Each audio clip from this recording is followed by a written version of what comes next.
Hello friends, कैसे हैं आप सब। उम्मीद करता हूँ कि ठीक ही होंगे। चलिए, आज मैं हिंदी व्याकरण से क्लास 10th स्टैंडर्ड से व्याकरण से एक टॉपिक है हमारा समास।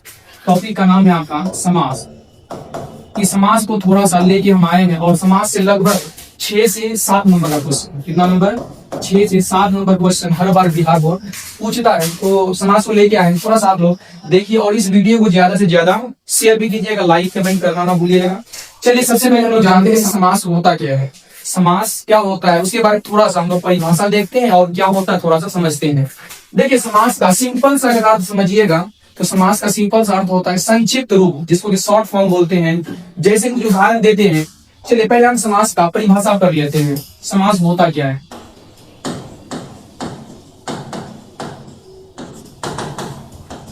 देखिए, समास दो या दो से अधिक शब्दों को मिलाकर जब हम संक्षिप्त रूप में बोलते हैं और एक अर्थ निकलता है उसका, वो होता है हमारा समास। जैसे दो या दो से, दो या दो से अधिक शब्दों को मिलाकर, दो या दो से अधिक शब्दों को मिलाकर संक्षिप्त, दो या दो से अधिक शब्दों को मिलाकर संक्षिप्त रूप में अर्थपूर्ण बदलने की प्रक्रिया को, अर्थपूर्ण बदलने की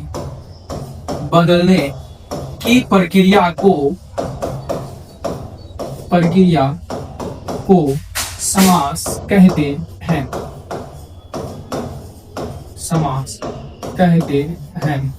तो समास किसे कहते हैं, कह रहा है दो या दो से अधिक शब्दों को मिलाकर जब हम संक्षिप्त रूप में कोई अर्थपूर्ण शब्द बनाते हैं तब वो क्या कहलाता है, हमारा समास कहलाता है। जैसे कुछ उदाहरण देते हैं, जैसे राजा का पुत्र, उदाहरण की क्या आ जाएगा, राजा का पुत्र, राजा का पुत्र।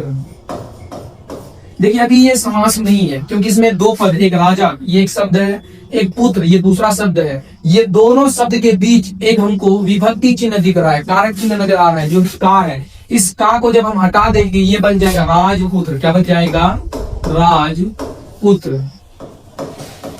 अब ये जो राजपुत्र आया ये हो जाएगा आपका समास। क्या हो जाएगा, समास, क्योंकि राजा का पुत्र का ही शॉर्ट फॉर्म क्या है, राजपुत्र। और समास हम लोग कहते किसको है, शॉर्ट फॉर्म को ही कहते हैं। इसलिए ये राजपुत्र आपका क्या कहलाएगा, समास कहलाएगा। क्या कहलाएगा, समास। समास का सिंपल सा अर्थ ही होता है शॉर्ट फॉर्म, संक्षिप्त रूप। उसी तरह से और भी बहुत सारा एग्जांपल हो सकता है।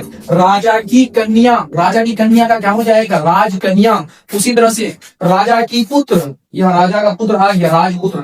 उसी तरह से राजा का महल क्या हो जाएगा, राजमहल। ये राजा का महल ये शॉर्ट फॉर्म नहीं है, इसका शॉर्ट फॉर्म क्या है, राजमहल। तो राजमहल क्या हो जाएगा, आपका समास हो जाएगा। तो समास का सिंपल सा मतलब आप लोग समझिएगा, शॉर्ट फॉर्म। क्या होता है, शॉर्ट फॉर्म। जैसे राजा का पुत्र, राजपुत्र। राजा का महल, राजमहल। राजा की कन्या, राजकन्या। ये सब क्या हो जाएगा, समास हो जाएगा। ठीक, चलिए, उसके बाद जो है समास के कुछ भेद है, अलग अलग किताब में अलग अलग दिया गया है, लेकिन आपको जो 10th स्टैंडर्ड में पढ़ना है, बिहार बोर्ड में जो पूछा जाता है उसमें समास के कितने भेद हैं, तो 6 भेद हैं। कितने भेद हैं, 6। आगे इससे आएगा समास के भेद, समास के भेद, समास के भेद। समास के टोटल 6 भेद है। कितना भेद है, 6। पहला अवयवी भाव समास, दूसरा तत्पुरुष समास, तीसरा कर्मधारय समास, चौथा द्विगु समास, पांचवा द्विंद समास, छठा बहुव्रीहि समास। अब बारी बारी से समझते हैं। अवयवी भाव समास क्या होता है, तत्पुरुष समास क्या होता है, कर्मधारय समास क्या होता है, द्विगु समास क्या होता है, द्विंद समास क्या होता है, बहुव्रीहि समास क्या होता है। थोड़ा सा डिटेल में बारी बारी से पढ़ते हैं। पहले इसको लिख लेते हैं। समास के 6 भेद होते हैं, समास के 6 भेद होते हैं। नंबर 1, समास के टोटल 6 भेद होते हैं, उसमें नंबर 1 है अवयवी भाव समास। नंबर 1 अवयवी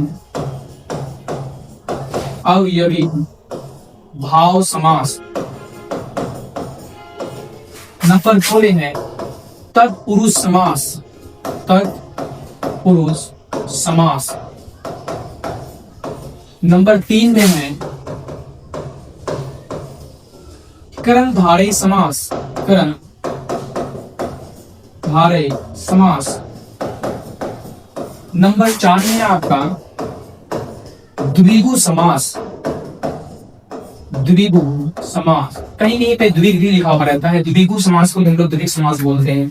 नंबर 5 में आपका द्विविध समास। द्विविध समास। द्विविध समास। नंबर 6 में आपका बहुव्रीहि समास। बहुव्रीहि समास। बहुव्रीहि समास। देखिए इसका परिभाषा क्या दोस्तों भी जानेंगे और ट्रिक कैसे याद रखेंगे कि कौन सा समास अवयवी भाव समास होगा, कौन सा समास तत्पुरुष समास होगा, कौन सा समास कर्मधारय समास होगा, कौन सा द्विगु होगा, कौन सा द्विविध होगा, कौन सा बहुव्रीहि होगा। इसका तो परिभाषा पढ़ने के साथ साथ हम तो कुछ ट्रिक जानेंगे कैसे पहचाने कि ये सब समास ये समास है। इसके लिए कुछ ट्रिक भी है, उसको भी बताएंगे, इसलिए वीडियो में बने रहिएगा और थोड़ा सा बारी बारी उसको समझते हैं। ठीक, पहला है अवयवी भाव समास। तो समझते हैं अवयवी भाव समास क्या होता है। चलिए नीचे नंबर 1 अवयवी भाव समास। अवयवी भाव समास। अवयवी भाव समास। तो अवयवी भाव समास क्या होता है? देखिए समास बोल रहे हैं, अवयवी भाव क्या है? एक प्रकार का समास है, मतलब ये भी संक्षिप्त रूप होगा। क्या होगा? संक्षिप्त रूप होगा। लेकिन अवयवी भाव समास में क्या होता है? प्रथम पद क्या होता है? प्रधान होता है। क्या होता है? प्रधान। लिखेंगे जिस समास में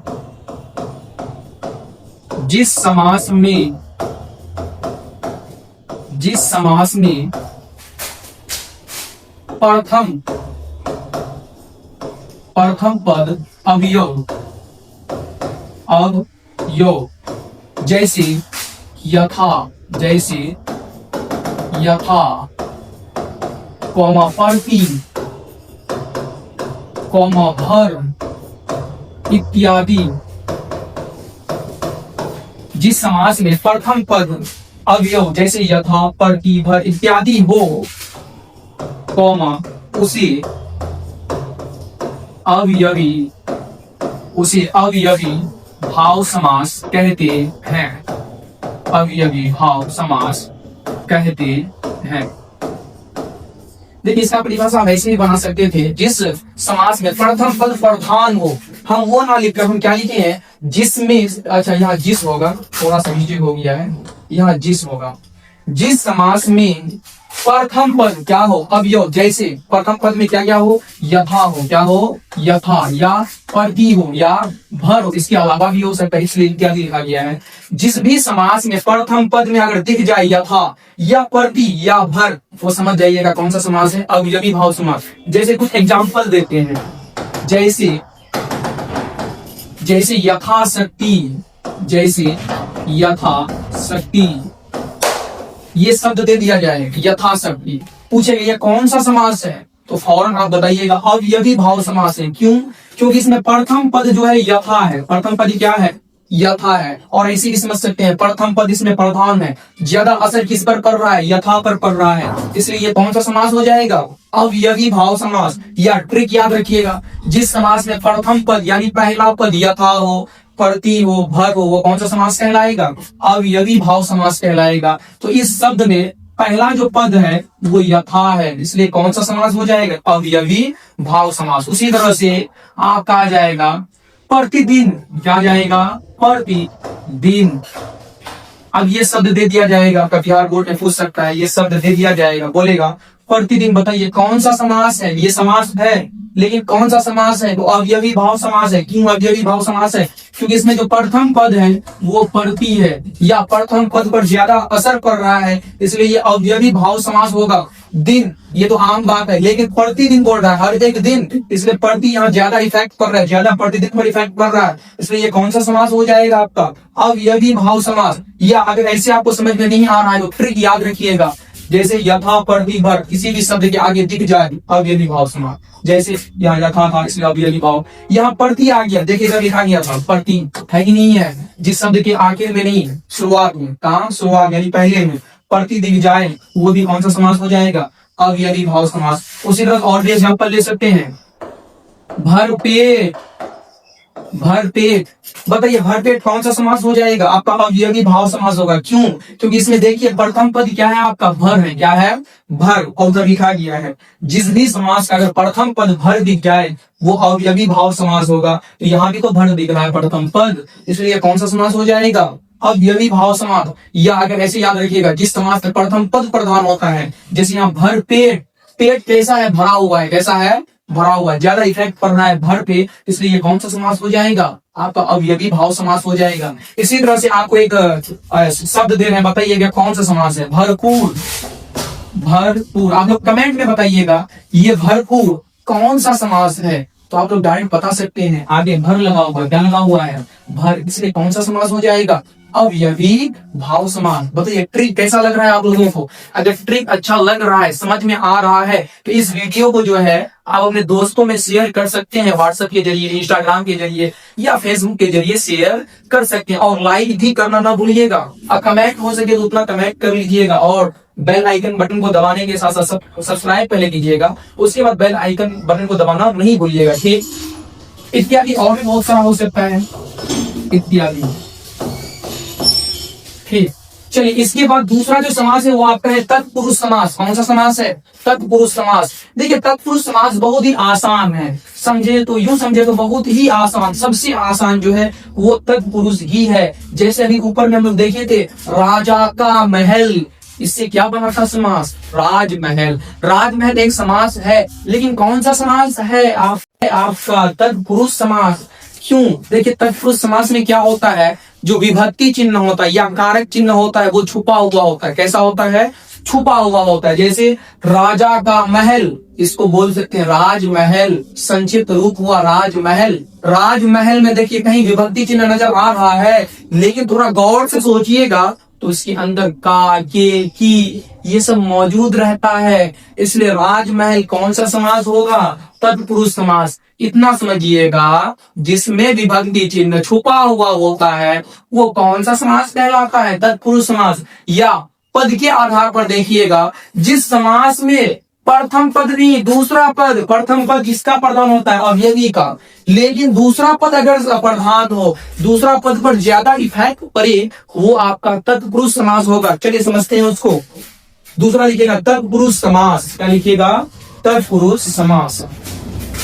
दूसरा तत्पुरुष समास, तत्पुरुष समास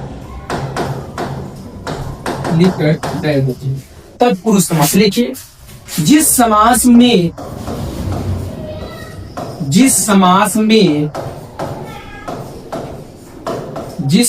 में दूसरा पद प्रधान हो, दूसरा पद प्रधान हो और विभक्ति चिन्ह को हम लोग कारक चिन्ह बोलते हैं। कारक पढ़ लीजिए, कारक में इसमें रिलेटेड एक वीडियो हम बना देंगे, उसमें आप लोग देख लीजिए कारक क्या होता है, कारक के कितने भेद होते हैं, उसमें डिटेल में हम बता देंगे, वीडियो बनाएंगे आगे में, उसको बता देंगे, ठीक। विभक्ति चिन्ह छिपी हो कौमा, उसे तत्पुरुष समास कहते हैं, उसे तत्पुरुष समास कहते हैं, उसे तत्पुरुष समास कहते हैं। तत्पुरुष समास किसको कहते हैं, देखिए कह रहा है जिस समास में, तत्पुरुष समास एक प्रकार का समास है, कह रहा है जिस समास में दूसरा पद क्या हो, प्रधान हो, यानी दूसरा पद पे इफेक्ट ज्यादा पड़े, दूसरा पद का महत्व ज्यादा हो, वो कौन सा समास कहलाएगा, तत्पुरुष समास। लेकिन आगे लिखा गया और विभक्ति चिन्ह क्या हो, छिपी हो का मतलब वो गायब हो, दिखे नहीं, वो कौन सा समास कहलाएगा, आपका तत्पुरुष समास। जैसे आपको हम एग्जांपल देते हैं, जैसे राजमहल, क्या राजमहल।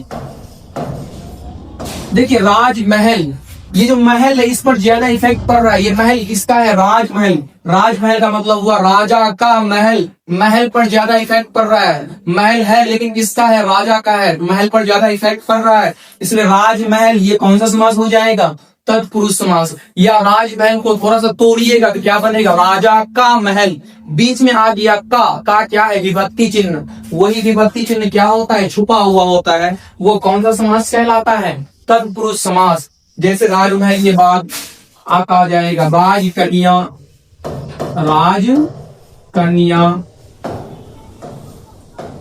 राजकन्या, राजकन्या को भी आप बोल सकते हैं राजा की कन्या। बीच में जो विभक्ति चिन्ह है वो क्या हुआ? कॉल आ रहा है, वीडियो को रोको। चलिए कुछ काम की वजह से थोड़ा सा वीडियो को रोका गया, तो इससे आगे बढ़ रहे थे। हाँ, समझ रहे थे तत्पुरुष समास के बारे में। तो राजकन्या ये भी क्या हो जाएगा आपका? तत्पुरुष समास। क्यों? क्योंकि इसको जब तोड़िएगा ये बनेगा राजा की कन्या। बीच में विभक्ति चिन्ह आ गया की, ये छुपा हुआ रहता है। और जिसमें छुपा हुआ रहता है, जिस समास में ये विभक्ति चिन्ह छुपा हुआ रहेगा, वो कौन सा समास कहलाएगा? तत्पुरुष समास। इसी तरह से और भी ले सकते हैं आप। गंगा जल, क्या ले सकते हैं? गंगा जल। गंगा जल ये भी एक समास है, लेकिन कौन सा समास है? तो तत्पुरुष समास है। क्योंकि इसको आप लिख सकते हैं गंगा का जल। क्या लिख सकते हैं? गंगा का जल। गंगा का जल, गंगा का जल। ये समास नहीं होगा। क्यों? क्योंकि ये शॉर्ट फॉर्म नहीं है। समास का मतलब होता है शॉर्ट, ये शॉर्ट में नहीं है। गंगा का जल, इसी को शॉर्ट में बोला गया, गंगा जल। ये समास होगा, लेकिन कौन सा समास होगा? समास में 6 भेद पड़े हैं। अवयवी भाव समास, तत्पुरुष समास, कर्मधारय समास, द्विगु समास, द्विविध समास, बहुव्रीहि समास। लेकिन इन 6 में से कौन सा समास होगा? तो तत्पुरुष समास होगा। क्यों? क्योंकि इसमें जो बीच में विभक्ति चिन्ह है वो गायब है। गंगा का जल, ये का इसमें दिख रहा है कि नहीं? नहीं, वो गायब है, इसलिए ये कौन सा समास हो जाएगा? तत्पुरुष समास। इसी तरह से विद्यालय भी ले सकते हैं आप, और भी बहुत सारा ले सकते हैं, इत्यादि करते जी। सिर्फ इतना याद रखना है, जिस समास में दूसरा पद प्रधान हो, कौन सा पद प्रधान हो? दूसरा पद प्रधान हो, वो तत्पुरुष समास कहलाएगा। या पूरा ट्रिक समझिएगा। जिस समास में विभक्ति चिन्ह थोड़ा सा गायब रहता है, छुपा हुआ रहता है, वो कौन सा समास कहलाता है? आपका तत्पुरुष समास। ठीक, देखिए तत्पुरुष समास के बाद आपका तीसरा था कर्मधारय समास। क्या हुआ? कर्मधारय समास। थोड़ा सा कर्मधारय समास को समझते हैं। देखिए कर्मधारय समास बहुत ही सही पद है। आप लोग विशेषण पढ़ चुके हैं, विशेष से किसको कहते हैं ये भी पढ़ चुके हैं। तो कर्मधारय समास में क्या होता है? जिस समास में प्रथम पद विशेषण और दूसरा पद विशेष्य हो, वो क्या कहलाता है? हमारा कर्मधारय समास। अब विशेषण क्या होता है थोड़ा सा हम चर्चा कर देते हैं। विशेषण जो संज्ञा सर्वनाम का विशेषता बताए, वो क्या कहलाता है? हमारा विशेषण कहलाता है। क्या कहलाता है? विशेषण। अब विशेष्य किसको कहते हैं? जिसका विशेषता बताया जाता है। जैसे राज तेज लड़का है, यहाँ तेज, राज के बारे में बताया जा रहा विशेषता। राज कैसा है? पढ़ने में तेज है, तेज हो जाएगा विशेषण। लेकिन कौन तेज है? राज। तो राज क्या कहलाएगा? विशेष्य। जिसका विशेषता बताया जाता है वो क्या कहलाता है? विशेष्य। तो विशेष्य समझ गए, विशेषण समझ गए।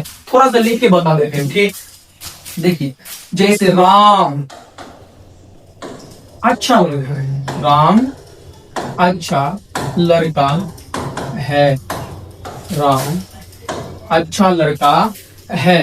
देखिए राम, यहाँ राम के बारे में विशेषता बताया जा रहा है, राम का गुण के बारे में बताया जा रहा है। राम कैसा लड़का है? अच्छा लड़का है। कैसा लड़का है? अच्छा। ये राम क्या है? संज्ञा है। किसी भी नाम को लोग क्या बोलते हैं? संज्ञा बोलते हैं। तो राम एक नाम है, ये संज्ञा हो जाएगा। संज्ञा का ही क्या बताया जा रहा है? विशेषता बताया जा रहा है। अच्छा है, मतलब ये अच्छा क्या हो जाएगा? आपका विशेषण। क्या हो जाएगा? विशेषण। उसके बाद था विशेष्य। क्या था? विशेष्य। विशेष्य किसको कहते हैं? देखिए जिसका विशेषता बताया जाता है वो क्या होता है? विशेष। जैसे अच्छा है, कौन अच्छा है? राम अच्छा है। कौन अच्छा है? राम। तो राम क्या कहलाएगा? आपका विशेष्य। क्या कहलाएगा? विशेष्य। चलिए फिलहाल समझ में आ गया कि विशेषण क्या होता है, विशेष्य क्या होता है। चलिए थोड़ा सा कर्मधारय समास को समझते हैं। तीसरा आपका कर्मधारय समास। क्या है? कर्मधारय समास। कर्मधारय समास। देखिए कर्मधारय समास क्या होता है, लिखेंगे जिस समास में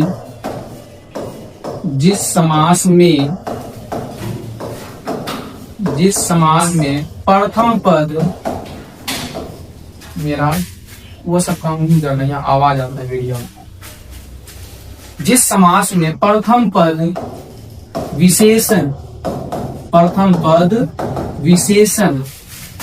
और दूसरा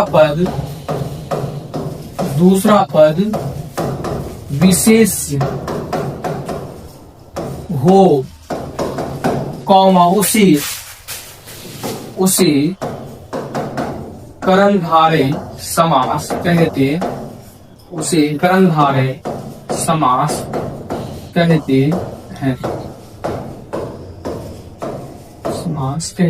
तो कर्मधारय समास क्या होता है समझ गए।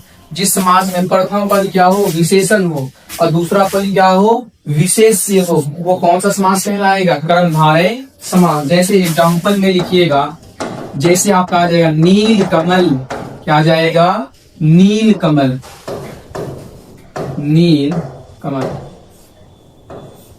देखिए नील का मतलब होता है नीला, नील से क्या मुराद है, नीला। कमल से मुराद है कमल, मतलब कमल कैसा है, नीला है। कमल का यहाँ गुण पता चल रहा है। और कमल क्या है, एक प्रकार का आपका संज्ञा है। कमल क्या है, एक प्रकार का संज्ञा है। किसी फूल का नाम है ना कमल, तो किसी भी चीज के नाम को, वस्तु के नाम को, जगह के नाम को हम लोग क्या बोलते हैं, संज्ञा।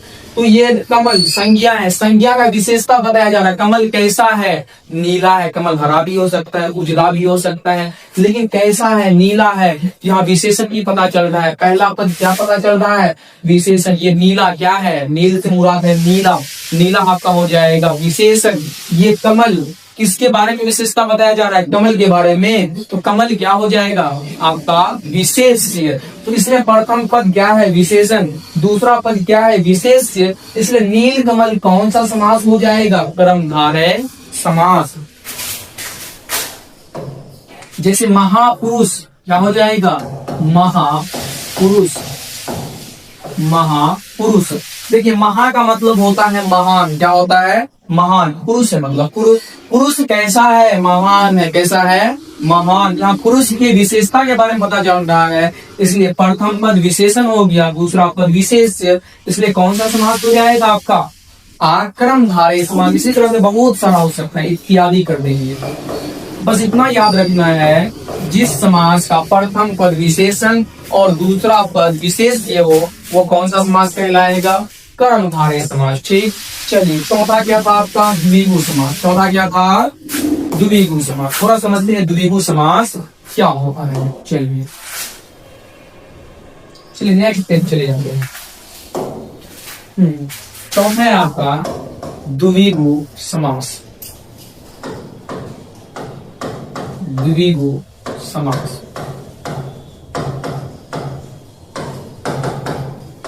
देखिए द्विगु समास भी बहुत ही आसान है। कैसे, द्विगु समास ये क्या होगा, समास का जो प्रथम पद है वो संख्यावाचक होगा। कैसा होगा, यानी संख्या का बोध होगा। जैसे आपका हो जाएगा दोपहर, इसमें प्रथम पद देखिए संख्यावाचक है। दो क्या है, संख्यावाचक है। इसलिए दोपहर ये कौन सा समास हो जाएगा, द्विगु समास हो जाएगा। कौन सा समास हो जाएगा, द्विगु। जैसे त्रिभुज में प्रथम पद त्रि है। त्रि का मतलब होता है तीन संख्या है, इसलिए संख्यावाचक का बोध हो रहा है, इसलिए त्रिभुज भी क्या हो जाएगा आपका, द्विगु समास। लेकिन एक और आता है चतुर्भुज, ये एक्सेप्शन में है। चतुर्भुज आपका द्विगु समास नहीं होगा। चतुर्भुज में आप बोलेंगे आप लोग कि नहीं, चतुर्भुज में तो पहला जो पद है वो उसमें संख्या का बोध हो रहा है, इसलिए चतुर्भुज द्विगु समास होगा नहीं। चतुर्भुज जो है वो द्विगु समास नहीं है। चतुर्भुज आपका बहुव्रीहि समास है। कौन सा समास है, बहुव्रीहि समास है। क्यों बहुव्रीहि समास है, क्योंकि चतुर्भुज में प्रथम पद और दूसरा पद ये दोनों ही पद अपना अर्थ नहीं बताता है, किसी तीसरे व्यक्ति या वस्तु के बारे में अर्थ बताता है, इसलिए ये बहुव्रीहि समास हो जाएगा। आगे पढ़ेंगे, ठीक। चलिए द्विगु समास का उत्तर लिखेंगे। जिस समास में या जिस समास का प्रथम पद, जिस समास का प्रथम पद संख्यावाचक हो, संख्यावाचक हो, कॉमा उसे द्विगु समास कहते हैं, द्विगु समास कहते हैं, द्विगु समास कहते हैं। जैसे एग्जांपल ले सकते हैं, जैसे आपका हो जाएगा त्रिभुज, क्या हो जाएगा त्रिभुज। देखिए त्रिभुज में जो पहला पद है वो त्रि है, त्रि का मतलब होता है तीन, त्रि का मतलब तीन। तो इस समास में जो पहला पद है वो संख्यावाचक है, इसलिए त्रिभुज ये पूरा जो समास है, पूरा जो पद है, दोनों पद मिला के त्रिभुज जो बन रहा है, ये कौन सा समास हो जाएगा, द्विगु समास। उसी तरह से दोपहर क्या हो जाएगा, दोपहर, दोपहर, दोपहर में भी जो पहला पद है वो दो है, दो का मतलब दो, मतलब संख्यावाचक है, इसलिए ये दोपहर भी कौन सा समास हो जाएगा, द्विगु समास। उसी तरह से पंचभुज क्या जाएगा, पंचभुज, पंचभुज। देखिए पंचभुज का मतलब, भुज का मतलब होता है भुजा, पंच का मतलब होता है पांच, पांच क्या है, संख्या है कि नहीं है, संख्या है, मतलब इसमें प्रथम पद जो है वो संख्यावाचक है, इसलिए पंचभुज भी ये कौन सा समास हो जाएगा, द्विगु समास हो जाएगा। आसान में इतना याद रखना है, जिस समास का प्रथम पद संख्या हो, क्या हो, संख्या हो, वो कौन सा समास कहलाएगा आपका, द्विगु समास कहलाएगा। इसी तरह से बहुत सारा हो सकता है, इत्यादि कर दीजिए, इत्यादि। चलिए तो द्विगु समास था। अब थोड़ा सा समझते हैं द्विविध समास क्या होता है, किसको समझेंगे, द्विविध समास। चलिए देखते हैं द्विविध समास। 5वां नंबर में है द्विविध समास। ये समास का सेकेंड लास्ट है, द्विविध समास, द्विविध समास, द्विविध समास। देखिए द्विविध समास क्या होता है, इसमें आसान में ट्रिक के हिसाब से अगर समझिएगा तो पूरा ऐसे समझिए। देखिए इसमें जो प्रथम पद और दूसरा पद होगा, दोनों एक दूसरे के जस्ट अपोजिट होगा, उल्टा होगा जैसे, और बीच में कारक चिन्ह होगा। बीच में क्या होगा, कारक चिन्ह होगा। अच्छा कारक चिन्ह नहीं होगा, बीच में होगा योजक चिन्ह। ये वाला चिन्ह को बोलते हैं योजक चिन्ह। यानी ऐसा समास जिसमें दोनों पद एक दूसरे के जस्ट उल्टा हो, अपोजिट हो, और बीच में योजक चिन्ह हो, वो कौन सा समास कहलाएगा आपका, वो कहलाएगा द्विविध समास। जैसे माता पिता, जैसे माता पिता, माता पिता। देखिए माता ये पहला पद है, दूसरा पद है पिता। माता का जस्ट उल्टा क्या होता है, पिता होता है। क्या माता का उल्टा जस्ट बहन होता है, भाई होता है, नहीं, माता का उल्टा जस्ट क्या होता है, पिता होता है। और बीच में देखिए कौन सा चिन्ह नजर आ रहा है, योजक चिन्ह नजर आ रहा है, इसलिए ये कौन सा समास हो जाएगा, आपका द्विविध समास हो जाएगा। इसी तरह से भाई बहन, भाई का जस्ट उल्टा बहन, और बीच में होगा योजक चिन्ह, इसलिए ये कौन सा समास हो जाएगा, भाई बहन, द्विविध समास हो जाएगा। उसी तरह से आपका दादा दादी, ये कौन सा समास हो जाएगा, आपका द्विविध समास हो जाएगा। उसी तरह से दाल चावल, दाल का जस्ट उल्टा चावल होता है। थोड़ा किसी को लगेगा नहीं दाल का उल्टा चावल कैसे हो सकता है, लेकिन होता है, बीच में योजक चिन्ह दिख गया, इसका मतलब कौन सा समास है, द्विविध समास है। चलिए थोड़ा समझते हैं। देखिए जिस समास में, जिस समास में, जिस समास में दोनों पद का महत्व समान हो, दोनों पद का महत्व समान हो,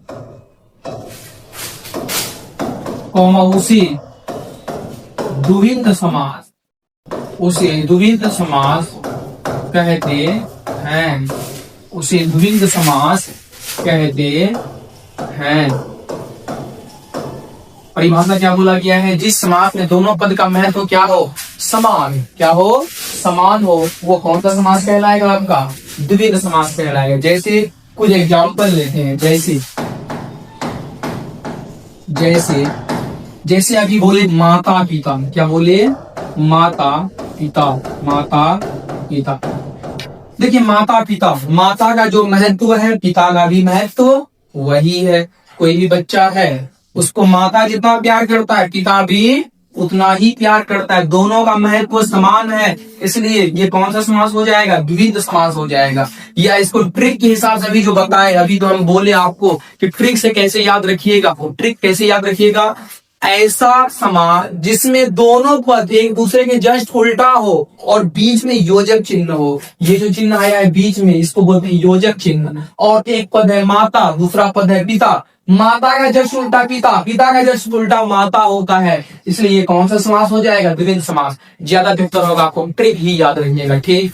उसी तरह से भाई बहन क्या हो जाएगा, भाई बहन, भाई बहन, भाई का जस्ट उल्टा बहन, बीच में योजक चिन्ह, इसलिए द्विविध समास। उसी तरह से जमीन आसमान क्या हो जाएगा, जमीन आसमान, जमीन आसमान,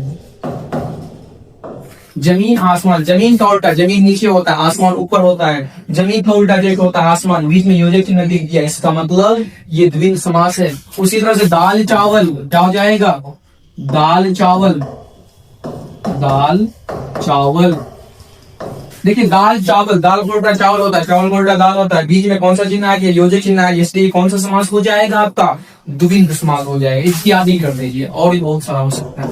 बस जो ट्रिक बताए हैं वो ट्रिक को याद रखिएगा। और एग्जाम में जो बिहार बोर्ड है, वो जो एग्जाम में जो क्वेश्चन पूछा जाएगा वो रद्दी छाप क्वेश्चन पूछा जाता है, यही सब क्वेश्चन पूछा जाता है जो सर एग्जाम्पल में ले रहे हैं, यही सब क्वेश्चन पूछा जाता है और वो सब आपको बता दिया जा रहा है। तो जैसे ही क्वेश्चन देखिएगा फौरन याद आएगा। अच्छा, एक YouTube में देखे थे एक वीडियो, रहमत जेडपीटी स्मार्ट लर्नर में एक वीडियो देखे थे समाज से रिलेटेड, उसमें सारा आंसर हमको बता दिया गया। वो इस तरह से क्वेश्चन पूछा गया जाता है और बिहार बोर्ड को उतना औकात है नहीं है यहाँ से वहां से क्वेश्चन ढूंढ के लाए, यही सब आसान सब क्वेश्चन पूछा जाता है। ठीक, चलिए उम्र में थोड़ा सा कम लग रहे हैं, लेकिन आपको जो कंटेंट दिया जाता है वो थोड़ा सा बेहतर दिया जाता है। हम ये नहीं कह रहे हैं कि ये दूसरा टीचर बेहतर नहीं है, दूसरा टीचर भी बेहतर है, उसको ज्यादा एक्सपीरियंस है, लेकिन हम अपने एक्सपीरियंस के बदौलत आपको बता रहे हैं जो कंटेंट यहाँ दिया जा रहा है वो आपके लिए बहुत ही महत्वपूर्ण इंपोर्टेंट है। चलिए छठा नंबर है, छठा नंबर को देखते हैं थोड़ा सा। छठा नंबर में है आपका बहुव्रीहि समास। क्या है, बहुव्रीहि समास। थोड़ा समझते हैं बहुव्रीहि समास क्या होता है। बहुव्रीहि समास, बहुव्रीहि समास। देखिए बहुव्रीहि समास में क्या होता है, इस समास में दोनों पद जो है अपना अर्थ नहीं बताता है, ये एक तीसरे व्यक्ति या वस्तु का अर्थ बताता है। ये अपना दोनों पद का अर्थ कुछ भी नहीं बताता है। जैसे यहाँ माता पिता, ये दोनों अपना अर्थ बताता है, लेकिन बहुव्रीहि समास में क्या होता है, ये दोनों पद अपना अर्थ बतेवे नहीं करता है, कोई तीसरे व्यक्ति या वस्तु का अर्थ बताता है। एक हम लोग शब्द में पढ़े थे योग रूढ़ शब्द। योग रूढ़ शब्द में क्या होता है, ऐसा शब्द होता है जो अपना सामान्य अर्थ छोड़कर एक विशेष अर्थ बताता है, वो वैसे ही बहुव्रीहि समास है। ये दोनों पद अपना अर्थ नहीं बताता है, कोई तीसरे व्यक्ति या वस्तु का अर्थ बताता है, वो कौन सा समास कहलाता है, बहुव्रीहि समास। लिखिए, देखिए जिस समास में दोनों पद, जिस समास में दोनों पद, जिस समास में दोनों पद अपना अर्थ न बताकर, अपना अर्थ न बताकर किसी तीसरे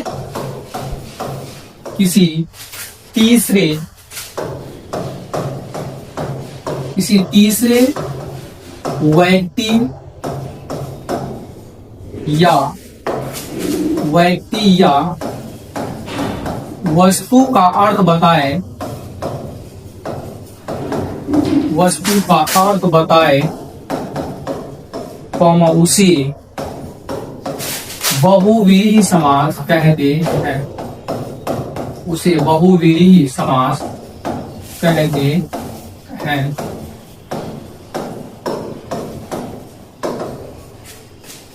तो समझ गए बहुव्रीहि समास क्या होता है। इस समास में क्या होता है, दोनों पद अपना अर्थ न बताकर किसी तीसरे व्यक्ति या वस्तु का अर्थ बताता है, वो कौन सा समास होता है, बहुव्रीहि समास। जैसे कुछ उदाहरण लेते हैं, जैसे दशानन, दशानन में दो पद है, ये दोनों पद अपना अर्थ नहीं बताता है, तीसरे व्यक्ति का अर्थ बताता है और वो भगवान का नाम है। दशानन का जो अर्थ होता है वो होता है रावण। क्या होता है? रावण। जैसे उदाहरण में कहते हैं, जैसे दशानन,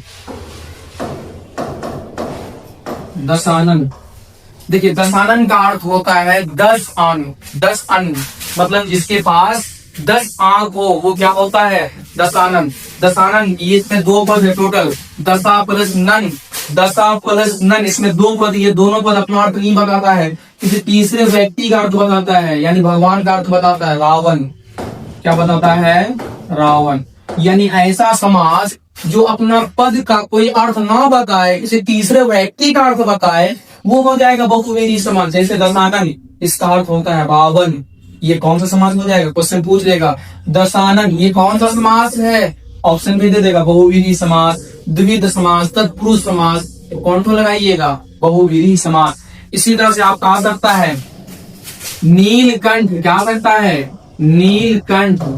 नीलकंठ, इसमें भी टोटल 2 पद है, एक है नील, दूसरा है कंठ। देखिए ये दोनों पद अपना अर्थ नहीं बताता है, किसी तीसरे व्यक्ति का अर्थ बताता है। और तो तीसरा व्यक्ति है शिव। शिव एक भगवान का नाम है, ये अपना अर्थ ना बताकर किसी तीसरे व्यक्ति का अर्थ बताया जा रहा है, इसलिए ये नीलकंठ। क्वेश्चन पूछ लेगा नीलकंठ कौन सा समास है? तो बहुव्रीहि समास है। कौन सा समास है? बहुव्रीहि समास। इसी तरह से बहुत सारा हो सकता है, बस इतना याद रखना है। बहुव्रीहि समास किसको कहते हैं? ऐसा समास जिसमें वो दोनों पद अपना अर्थ ना बताकर किसी तीसरे व्यक्ति या वस्तु का अर्थ बताए, वो हो जाएगा बहुव्रीहि समास। चलिए कुछ ऑब्जेक्टिव आपको देते हैं, देखते हैं कितना आता है आप लोगों को, कितना समझे आप लोग। चलिए ऑब्जेक्टिव में पहला जो क्वेश्चन है आपका, पहला क्वेश्चन है समास का अर्थ। समास का अर्थ, समास का अर्थ क्या होता है? समास का अर्थ क्या होता है? पहला ऑप्शन में है आपका लंबा, दूसरा ऑप्शन में है आपका संक्षिप्त, तीसरा ऑप्शन है आपका दीर्घ, चौथा ऑप्शन में है कोई नहीं। बताइए, वीडियो के शुरू में ही बताए, वीडियो जब चालू हुआ था उसकी शुरू में ही, शुरुआत में ही बताए थे, समास का जो सामान्य अर्थ होता है वो होता है संक्षिप्त रूप। क्या होता है? संक्षिप्त रूप। इसलिए हमारा आंसर क्या हो जाएगा? संक्षिप्त। जो कि ऑप्शन बी में आंसर क्या हो जाएगा? बी। इसी तरह और भी क्वेश्चन पूछा जाता है, बिहार बोर्ड में पूछा जाएगा समास के कितने भेद हैं? क्या क्वेश्चन पूछा जाएगा? समास के कितने भेद हैं? समास के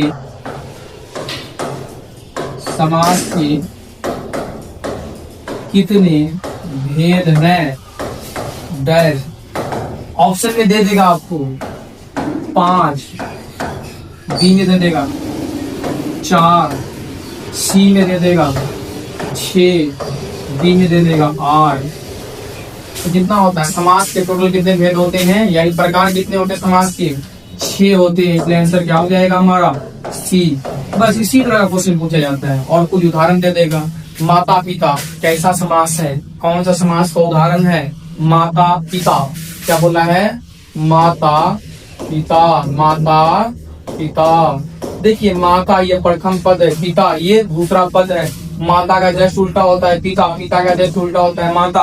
बीच में योजक चिन्ह दे दिया और बताए थे, अगर पहला पद दूसरे पद का विलोम हो यानी उल्टा हो और बीच में योजक चिन्ह दिख जाए, वो कौन सा समास हो जाएगा आपका? द्विविध समास। कौन सा समास? द्विविध समास। इसी तरह दे देगा त्रिभुज। त्रिभुज ये कौन सा समास है? तो त्रिभुज। इसमें प्रथम पद देखिए त्रि का मतलब होता है टी, संख्या का बोध हो रहा है, और प्रथम पद जिस समास का संख्या वाचक हो वो कौन सा समास कहलाता है आपका? द्विभुज समास। ये हो जाएगा द्विभुज समास। ठीक उसी तरह से दे देगा दशानन। कौन सा समास का उदाहरण है? बहुव्रीहि समास का उदाहरण है, क्योंकि दशानन का मतलब होता है रावण।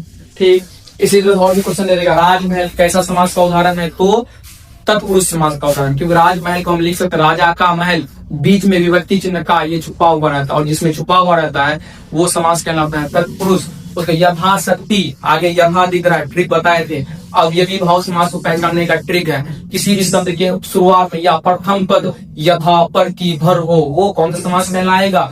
अवयवी भाव समास कहलाएगा। एक था कर्मधारय समास। कर्मधारय समास में प्रथम पद विशेषण होता है, दूसरा पद विशेष्य होता है। जैसे नीलकंठ, नीलकंठ कौन सा समास का उदाहरण है? तो कर्मधारय समास का उदाहरण, क्योंकि नील ये विशेषण है, नील का मतलब हुआ नीला।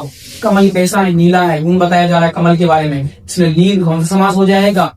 ये कर्मधारय समास हो जाएगा, क्योंकि इसमें पहला पद विशेषण है, दूसरा पद विशेष्य है। ठीक उसी तरह से आपका आ जाएगा महापुरुष। महापुरुष, पुरुष कैसा है? महान है, महा ये हो जाएगा विशेषण, पुरुष हो जाएगा विशेष, इसलिए महापुरुष भी कौन सा समास का उदाहरण हो जाएगा?